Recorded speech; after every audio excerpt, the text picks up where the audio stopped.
Roy Norris ends up, and then Bittaker is doing all these property crimes. He steals a lot of cars, a lot of, breaks into houses. So he's continuously getting arrested as well.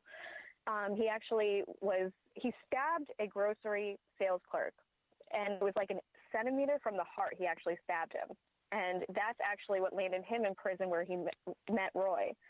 So him and Roy are at the same prison together. Now, Bittaker has always been like a soft-spoken person. He does not really, he's not, doesn't have a big personality, but Roy does. So Bittaker was actually really attracted to Norris just by the way he would talk to their inmates, and he had a big personality. So Bittaker actually started talking to him and giving him marijuana within the prison. Roy actually started showing Bittaker how to make jewelry. That's actually how they started to bond. They would make jewelry, smoke marijuana, and that's when the sexual fantasies started coming to life. And that's when Norris started talking about his deviant sexual fantasies, about how he loves to see women in just fear for their lives, and that is what gets him off. And Bittaker had underlying, deviant sexual fantasies. And when Norris started to talk to him about this, they all started to awaken.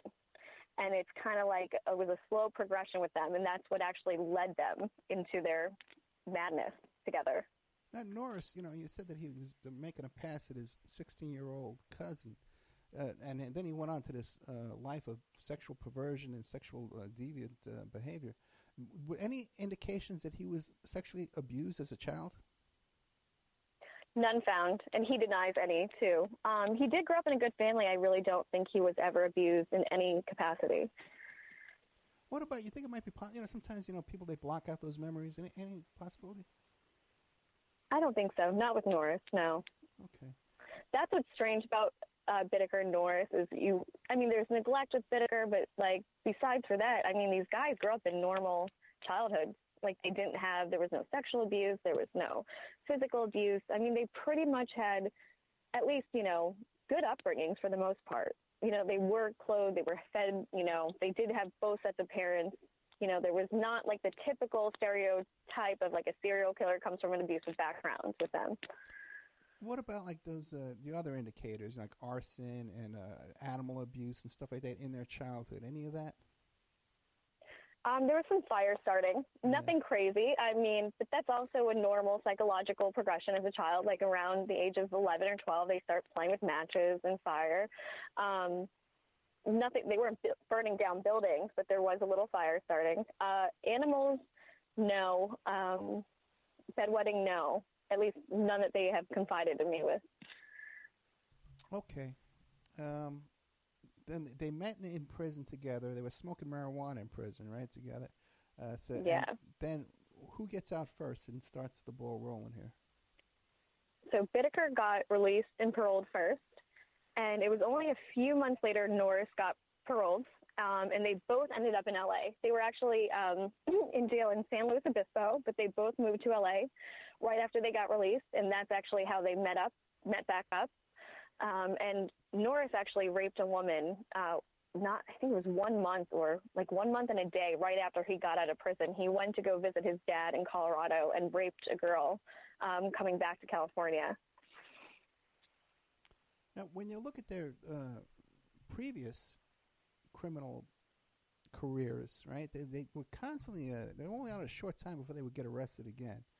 But then, on their petty crimes, and you see this all the time. Too. I do a lot of criminal defense work, and you see these guys. And it's just heartbreaking, man. They got minor charges. They're out for a couple of months. They get parole, and they're back in a month. Right back, yep. Oh, it's heartbreaking, and everything's stacked against them. So see these guys that seem to be that way. In their young years, they're out a week, man, and they're committing another crime, and they're back in. But then when they progress, they graduate to this career of real serious murders and kidnappings and rapes that they're successful at. Right. It's true. Even Bittaker was the one who told Norris, we have to kill them. You can't just rape a girl. She's going to go to the police. We're going to go back to prison. We have to kill them. So that's how the murder all started, was Bittaker saying to Norris, do you want to go back to prison or do you not want to go back to prison? He's like, we have to kill them if we don't want to go back to prison. As crazy as that sounds, that's what they were saying and thinking. And they went into a lot of planning and preparation to pull this off. Oh yeah. Give us an idea. What did So they do? so pretty much when Bittaker was, I think he was 16, he was on a work prison release, like a juvenile camp. They were told to go up and clean up the mountains of San Gabriel. As he was up there, he thought this would be the perfect place to bring a victim, bring a girl. It's so secluded. No one's up here. So that's actually where San Gabriel actually came from, was he was cleaning up the mountain and said, oh my God, perfect place to bring a victim. And you got to remember, that was 16 years old. He had that thought. And he committed these crimes at 39. So, you know, you have like 20 years where he's really fantasizing about this crime. And so you got to keep that into consideration. So he told Norris about San Gabriel. I think San Gabriel would be the perfect place. They actually go up in the mountains. They break off a padlock onto a fire road, replace it with their own padlock. So now they both have private access to this fire road where they're not going to be disturbed where they bring a victim. And they've actually thought about getting a cabin, but they didn't want any, you know, paper trail leading back to them. So what they ended up doing was buying a van, you know, the infamous van, Murder Mac, and that's where it came from. They put a makeshift bed in the back of the van, and that was their plan. They were going to take these girls in this van. They were going to rape them. They put a toolbox underneath. That's where the, you know, term toolbox killers come from. They would use the tools to torture these girls and murder them up there. That's fascinating. You mentioned that this idea first pops into his head at 16 years old. Now he doesn't meet. Now that was Norris came up with that idea, right? You said Norris? No, that was Bittaker. Okay, Bittaker.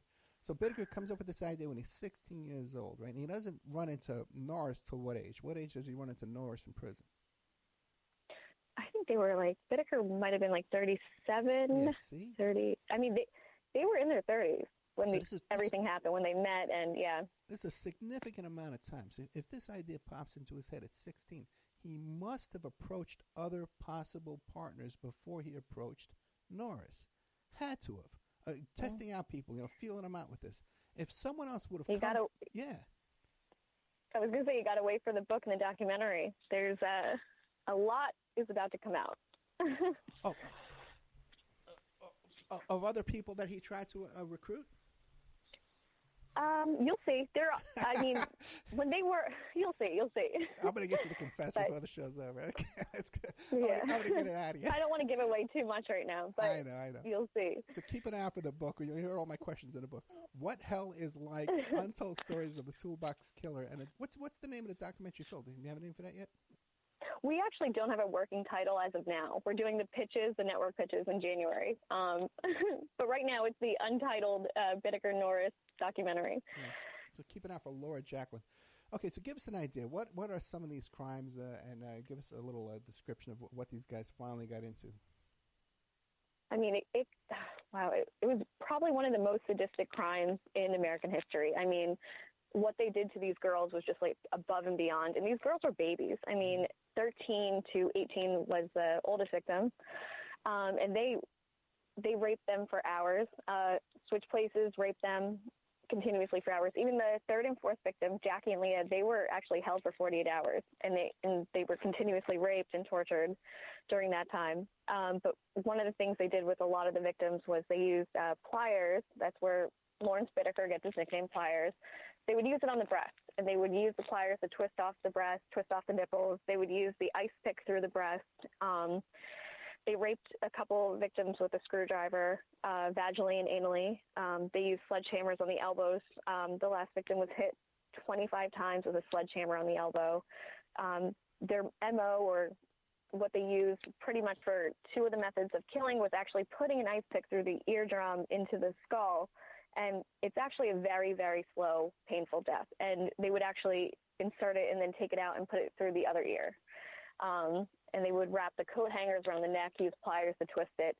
But a lot of this stuff, you got to remember, is anti-mortem. Like, a lot of this stuff they are doing to these girls, they're awake, they're conscious, they're feeling everything, and they're screaming. This total sadistic crime with these girls. Now, when you've talked to Norris about this, what does he say to you? Norris doesn't even downplay. He actually says he was on drugs the entire time of the killings, and he doesn't remember much. Now, Bittaker said they were not using drugs. They were smoking a little marijuana here and there, but they were, pretty much sober and, fully aware of everything that was going on. Yeah, this is back in the 70s, so the marijuana wasn't even that strong back then that you could even, make this kind of case that, Now, how did they choose their victims, and how did they lure them to their torture location? Well, let's see. They loved the blonde hair, blue eyes. Like, that's what they really wanted. Like, that was both of their, like, kind of like their fantasies. But again, not all the victims fit that MO. They were taking, like, a lot of victims of opportunity. The first victim, Cindy, now, she wasn't lured. She was walking home from church, and they actually pulled over and, like, literally grabbed her and threw her inside the van. And that's how she was first taken. The second victim was hitchhiking. Back in the 70s, everybody was hitchhiking. Yeah. So, a lot of these girls just got in because they thought it was fine. Jackie and Leah were sitting at a bus stop, and they pulled over and said, hey, you want to ride? Same with Lynette. She was walking home on Halloween night. They said, hey, do you want to ride? And unfortunately, these girls accepted a ride with them. And then, so they would trick them into getting into the van, and then what? Yeah, they would actually offer the girls grass and, a ride. They would just do things to entice them to come in, like, oh, let's just smoke a joint. I'll drive you to the beach. It'll be fine. So that was kind of like one of their things they would do. They would always ask, do you want to ride first? And the second would be like, do you want to smoke some grass? And, in 79, everybody was smoking grass. Now, wasn't there something, too, where they would go to the beach and take photographs of these women? Yes. So when the police actually stormed into Bittaker's motel room, there was 500 photographs of unidentified women, and the cops actually had to identify every single person in those photos because they didn't know if they were victims or not. And they ended up just being girls on the beach. They would literally drive around for hours and just photograph young girls, like teenage girls, on the pier, on the beach, everywhere, pretty much. And they would have them sign model releases, too, right? Yes. Yeah, they would approach them and get information like, their measurements, their addresses, all from saying they were model scouts and they wanted to take their picture and they needed to sign this release form. And unfortunately, a lot of girls did. And they did go back to a lot of the addresses that were filled out. Yeah, people need to keep an eye out. That still goes on today with these rap rap producers, music producer guys, and model scouts, photographers. It's true. Yeah, real creepy guys. And another, you'll see too in that little group, hypnotists, guys that are also, it's a hypnotism. That creepy triad there. You got to keep your eyes out. Now, what about when they're doing this? They're approaching these young little kids and getting them to sign model releases and stuff like that. Don't these kids go home and tell their parents and say, hey, Mom, look at this? It's sad because they're so young. They're teenagers. Like I said, they're 13 to 18. They're babies. They're not understanding what they're doing or that these guys are creeping on them. And it's sad because they're so naive. They don't understand it. And Bittaker actually said they actually tried to take throw two college girls at a local university into the van, and it didn't work because the girls were smart enough not to walk alongside the van. They walked behind it. And he said that's why they didn't go after like older women. They were kind of more smarter, savvier, streetwise. But unfortunately, when you're targeting teenagers, they don't know this kind of stuff, and they don't think this kind of stuff is out in the world, and it's going to happen to them, unfortunately, and that's what happens.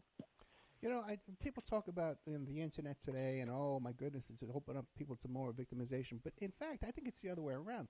These kids today are a lot more savvy, and unfortunately, it's because they're getting perved on from the moment you got a teenage. Yeah, it's true. They're perved on from day one. They open up an account.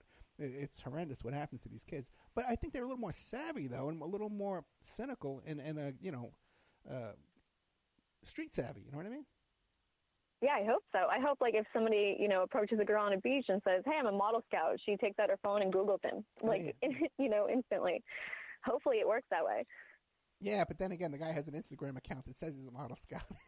Right, that's true. But I think these kids are a lot more savvy to that, too, as well. All right, let's take a little commercial break. We're here with Laura Jacklin, who's an expert on serial killers, but especially on these toolbox killers, these Norris and Bittaker characters, Roy Norris and Lawrence Bittaker, back in I guess it was the 70s, right? In California, tracking down these women and and raping him and molesting him.